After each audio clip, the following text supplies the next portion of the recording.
Hey guys, welcome back to Andy's Dinosaur Reviews. Today we are going to take a look at the final of the first wave of 2020 Schleich figures, and this is their Agustinia. And it's really cool to finally have a new sauropod in the Schleich line. Definitely exciting in general to have a new sauropod figure coming out, but for an Agustinia to be coming out, that's definitely pretty darn cool because we don't get figures of this very often. I think the only one that I can think of really is from Collect Day, but there is also, I believe, a Geo World one, but I've never actually owned it, never seen it in person, so I'm not very familiar with that one. Regardless, this one here looks pretty cool, not quite as nice as I thought it looked in the promotional images, and again, not the most scientifically accurate Agustinia, but it's still a pretty fun looking figure, so let's go ahead and get a closer look at it right now. So starting up here at the head sculpt, you can see that there is some pretty nice sculpt and detail included in the head sculpt, along with a really nicely painted eye.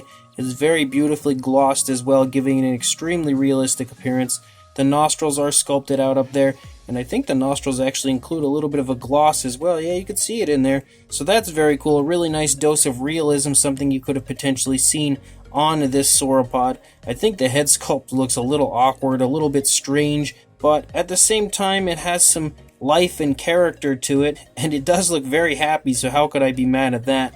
You can see that there is some pretty nice sculpt as far as the minute detailing of the head. There's lots of nice, very small wrinkles and everything throughout the head sculpt, showing some pretty decent skin texture. And again, he's got a very nice smiling face that's been defined with a little bit of a darker coloration there. It appears to have a nice dark wash included, similar to quite a few of the other figures that we've seen in this line so far this year. You can see some nice detailing as we start to lead down the neck. Lots and lots of really nice skin texture as far as creases and wrinkles in the skin, and some hanging skin a little bit here in the throat as well. As we lead down the neck, you can see sort of like a bumpy, scoot-like appearance that runs down the top of the neck, along the spinal column, and out here on the side of the neck as well. It looks pretty cool, and that leads down to the very large kind of spikes that extend from the back of the Agustinia. Nice detailing on the underside of the throat as well. You've got lots of creases in the skin down here, wonderfully shown with that nice dark wash, really making that detail pop and jump out at you. I think the coloration of this is pretty decent as well. It's got a very realistic tone of color for the primary body of the animal, and then a nice shade of blue that leads down the neck and then becomes a big area of the back of the dinosaur down here. But you can still see areas of that brownish type of a color, like brownish yellow, creeping through as well. Once you get down into the body, you can see some very large scaling pick up. It's actually really big scaling, giving you the very large animal type feeling for this, and that's exactly what you would probably find on a real living Agustinia. You get down here into the shoulder blade. You can see the shoulder blade a little bit there. Once you get down into the upper part of the front leg, you can see some very large scaling right there, and then it just kind of slowly transitions to much finer detailing as we move down the leg. You can really see the very nice muscle tone though right there in the upper part of the leg. Nicely painted nails down here. It's really beautiful detailing here on the underside. I actually really do like that. And again, all these creases and cracks in the skin are brought out wonderfully with that dark wash. You can see the skin stretching off of the leg, both the front and back leg, as these legs are pulling the skin apart, and it shows that really nicely right there with the skin stretching. Very large scaling up here on the upper part of the animal once again, that transitions very nicely to that more fine type of a scaling and skin detail the further down into the stomach you get. You can see that the spikes that come out of the side of the Agustinia, the upper part of the back, look really good, and they are also painted with a nice grayish coloration and appear to have maybe like a little bit of a dry brushing of a lighter gray over certain areas of them, so it gives it a little bit of color variation. You've got the hip bone right here, and again some very nice muscle tone right there as well. Really beautiful skin texture back here as we lead down this leg. You've got the kneecap present right there, nicely painted nails down here, and very nicely sculpted foot. You've got the skin stretching from the tail once again right here, like we've seen on pretty much every Schleich release this year. And as we start to move out the tail, you can see how wonderful the skin texture is as we lead out the entire length of the tail. The blue does kind of cut off right there suddenly. It's not really smooth, but that's actually pretty consistent with what you see up here on the head, because it kind of starts out like that up here very abruptly as well. So that's probably what they were going for on the appearance of this, and you can see it transitions then back to primarily just this brownish yellow color that is the primary body color out here on the tip of the tail. If we look at the opposing side, it's very similar in comparison to what we saw on the other side as far as the skin texture goes, the skin detailing, a little bit of hanging skin in the throat you can see there, and again the bumps that start up here on the neck run down the neck down here, and then they really get very wide, very large, which is the trademark of the Agustinia, one of the reasons it's such a very unique looking sauropod. And you can see the detailing up here on the back is actually really nice as well. You've also got kind of some spikes, sort of like some ridges that run along the spinal column of the animal up there as well. Definitely really looks quite nice. The blue is all nicely applied, definitely very naturally applied as well. The skin stretching here off of the front leg as this leg is pulling the skin back.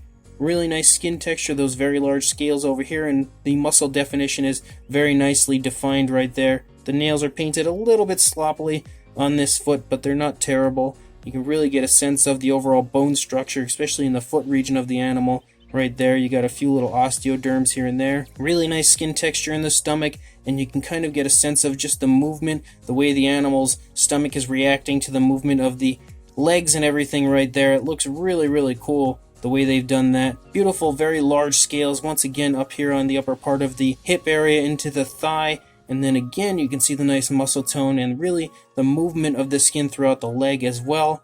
Really nicely painted nails back here. They're much better than what we saw on the front foot there. You've got the kneecap, and again some more bumpy scales here and there. Lots of creases in the skin all throughout. The spikes up here on the back on this side also look pretty nice. I do like that grayish color that they've chosen. I think it plays off of the rest of the body really well. And then we move out here into the tail. You can see the skin stretching once again off of the tail as we move out the entire length of the tail. Really nice skin texture the whole way out. I feel like the tail is probably a bit too short. Should have been a little longer, but it still looks pretty decent. Again, as far as accuracy goes, it's not very accurate, but as far as a very cool sauropod goes, it's pretty darn nice. So our Agustinia is pretty long, so it's going to be tough to get him in frame here to measure. So if we go from the head to the tail, you're looking at about a foot long, or about 31 centimeters. And for a height to the top of the spikes here on the back area, you're looking at about 3.5 inches or 9 centimeters. And to the top of the neck, just under 4 inches or 10 centimeters.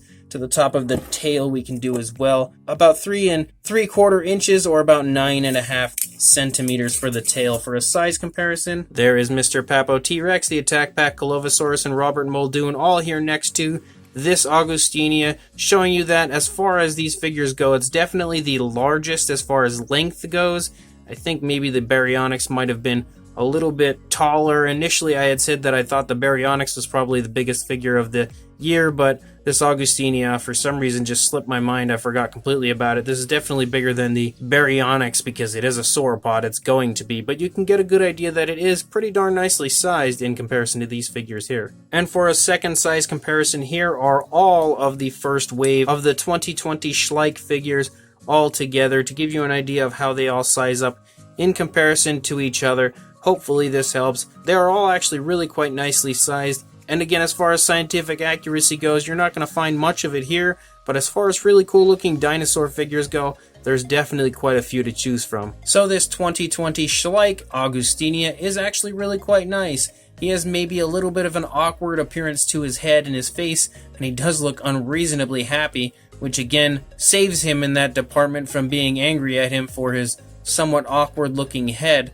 But overall, I think that it still looks pretty nice. It's really, really nicely detailed. As far as a sauropod goes, it has those very large animal type feel to the scales and everything that you would expect to find on a sauropod. So I think they did a good job as far as matching up the way the skin texture would probably look on a sauropod like this onto the figure. I think they did do a good job with that. I think all the very fine detailing of the figure is really nicely done as well. Lots of really nice skin creasing and beautiful skin detail all over the figure, skin stretching and bunching up in areas that it should be. And the detail has all been wonderfully brought out once again by that trademark Schleich wash, that dark wash that I absolutely a door that they put on their figures. I wish they would just do it to all of them, but it looks great on this figure, and I think it helps the realism of the figure to just jump up a few notches with that wash. The eyes are also really nicely glossed, and I love the fact that they've used a little bit of gloss on the nostrils as well to add just that little bit of extra realism to the figure. The paint application they've chosen is also pretty nice, a little bit flashier as far as that blue coloration for what I would expect to find on a sauropod, but it actually looks pretty good on this, and since it is a little bit of a darker tone, I think it's potentially realistic looking.